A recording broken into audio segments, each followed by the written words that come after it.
Hello learners, welcome back to my YouTube channel Simsalabim English. Learn how the magic happen to your English with me, Noning. Di video kali ini bakal agak beda nih learners kita belajarnya. Kita bakal merekomendasikan sebuah metode belajar yang luar biasa banget dan ternyata bisa diterapkan dalam bahasa Inggris, yaitu mind mapping. Apa ya mind mapping itu? Tonton terus ya videonya sampai habis. Keep watching.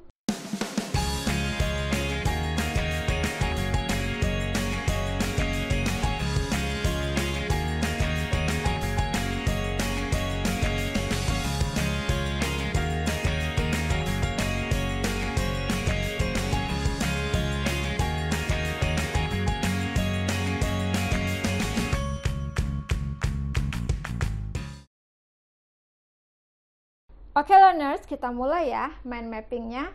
Nah, learners tahu kan mind mapping itu artinya peta pikiran. Kali ini peta pikirannya atau mind mappingnya akan kita aplikasikan untuk simple present tense. Simple present tense ini sudah kita pelajari ya di video sebelumnya. Jadi sekarang kita tinggal rangkum saja menggunakan mind mapping. Kita mulai ya. Mind mapping atau peta pikiran itu tujuannya supaya kita mudah memahami materi secara keseluruhan. Kenapa? Karena definisinya seperti ini. Mind mapping adalah metode untuk memaksimalkan pikiran dengan menggunakan otak kanan dan otak kiri secara simultan ya. Ini menurut seorang ahli pendidikan Tony Buzan ya.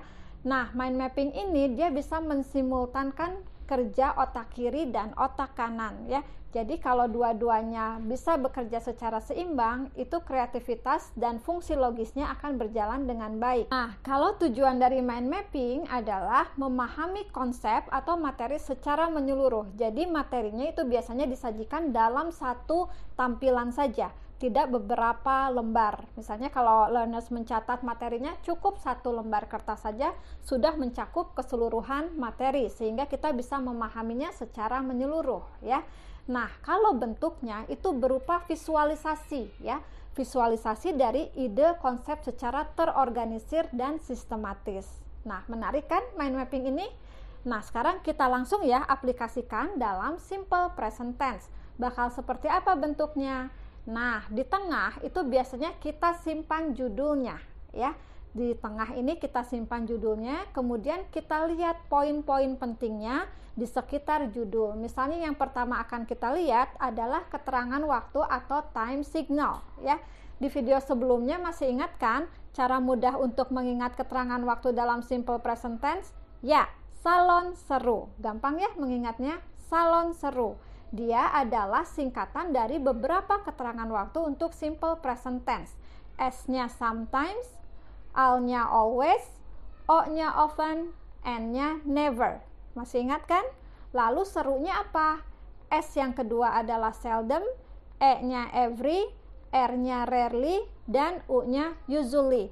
Kalau artinya apa ya? Nah, untuk artinya, learners bisa cek di video kita sebelumnya ya. Nah, poin penting yang lain dari simple present tense adalah function atau fungsi atau tujuan dari simple present tense. Nah, tujuannya ada 3. Kita singkat dengan faham. Fa-nya adalah fact, H-nya adalah habit, dan M-nya adalah moment now. Ini sudah kita bahas juga loh, jadi learners pasti masih ingat. Fact di sini adalah fakta, H-nya habit itu kebiasaan, dan moment sekarang ya untuk moment now itu artinya saat ini. Nah, contoh kalimatnya bisa dibuat seperti ini. Fact-nya misalnya the stars appear at night, habitnya misalnya my dad always has breakfast in the morning, dan moment now-nya okay, I agree with your opinion. Nah, seperti ini. Jadi langsung muncul semua materinya di sini ya. Nah, poin berikutnya adalah rumus dari simple present tense atau formnya atau bentuknya. Learners ingat ya, rumus untuk simple present tense gak hanya satu loh, tapi ada 2. Kita lihat ya apa saja. Nah, ini yang pertama, subjek diikuti oleh to be dalam present, yaitu are, am, atau is. Nah, di sini bedanya jelas ya, kalau are itu untuk you, we, they, kalau am hanya digunakan untuk subjek I, dan is untuk he, she, it. Paham ya learners? Nah, untuk bentuk yang kedua, yaitu subjek diikuti verb 1. Kok ada verb, ada to be ya? Ingat learners, bahwa tidak semua kalimat itu ada kata kerjanya. Jadi kalau nggak ada kata kerja, maka harus menggunakan to be. Sedangkan kalau kalimat yang sudah ada kata kerjanya boleh langsung menggunakan verb 1 untuk simple present tense. Tapi jangan lupa learners, kalau mau membuat kalimat negatif atau kalimat tanya, untuk subjek ditambah verb 1 nanti akan muncul do atau does. Apalagi ya do atau does? Nah, do atau does adalah auxiliary. Do digunakan untuk subjek I, you, they, we, atau gampang mengingatnya I, you, they, we untuk subjek I, you, they, we menggunakan do ya. Sedangkan does digunakan untuk he, she, it. Bisa ya learners? Gampang kan? Nah, sekarang setelah itu kita masuk poin terakhir ya. Misalnya kita mau membuat example atau contoh kalimat dari simple present tense. Nah, contoh kalimatnya yang gampang aja ya. Seperti ini misalnya. The boy plays football. Ini menggunakan verb 1. Kenapa plays-nya menggunakan S? Karena subjeknya the boy. The boy itu satu orang, laki-laki, kata gantinya he, maka verb satunya harus menggunakan S, menjadi plays. Nah, kalau kalimatnya dibuat negatif jadi seperti apa? The boy doesn't play football. Jadi menggunakan does. Kalau kalimat tanyanya gampang banget. Does he play football? Jawabannya bisa yes he does atau no he doesn't. Nah, seperti itu learners, gampang sekali kan? Dalam satu lembar saja learners bisa langsung memahami semua simple present tense hanya dalam waktu 5 menit. Oke learners, ternyata mudah sekali kan belajar bahasa Inggris menggunakan metode mind mapping atau peta pikiran.